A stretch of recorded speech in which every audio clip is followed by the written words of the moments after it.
Breakthrough. Otago physicists grab individual atoms in groundbreaking experiment.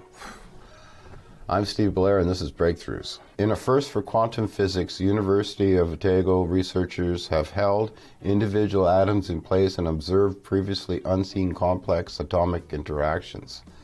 A myriad of equipment including lasers, mirrors, a vacuum chamber, and microscopes assembled in Otago's Department of Physics, plus a lot of time, energy, and expertise have provided the ingredients to investigate this quantum process, which until now was only understood through statistical averaging from experiments involving large numbers of atoms. The experiment improves on current knowledge by offering a previously unseen view of the microscopic world, surprising researchers with the results. Our method involves the individual trapping and cooling of 3 atoms to a temperature of about 1/1000th of a Kelvin, using highly focused laser beams in a hyper-evacuated vacuum chamber around the size of a toaster. We slowly combine the traps containing the atoms to produce controlled interactions that we measure, says Associate Professor Michael Anderson of Otago's Department of Physics.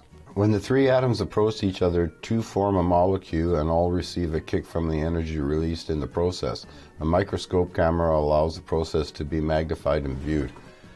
2 atoms alone can't form a molecule. It takes at least 3 to do chemistry. Our work is the first time this basic process has been studied in isolation, and it turns out that it gave several surprising results that were not expected from previous measurements in large clouds of atoms, said postdoctoral research Marvin Whalen, who spearheaded the experiment. For example, the researchers have been able to see the exact outcome of individual processes and observe a new process where 2 of the atoms leave the experiment together. Until now, this level of detail has been impossible to observe in experiments with many atoms. By working at this molecular level, we now know more about how atoms collide and react with one another. With development, this technique could provide a way to build and control single molecules of particle chemicals, Whalen adds.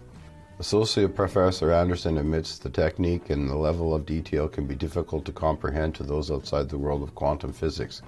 However, he believes the applications of this science will be useful in the development of future quantum technologies that might impact society as much as earlier quantum technologies that enabled modern computers and internet. Research on being able to build on a smaller and smaller scale has powered much of the technological development over the past decades. For example, it is the sole reason that today's cell phones have more computing power than the supercomputers of the 1980s. Our research tries to pave the way for being able to build at the very smallest scale possible, namely the atomic scale, and I'm thrilled to see how our discoveries will influence technological advancements in the future, Associate Professor Anderson says.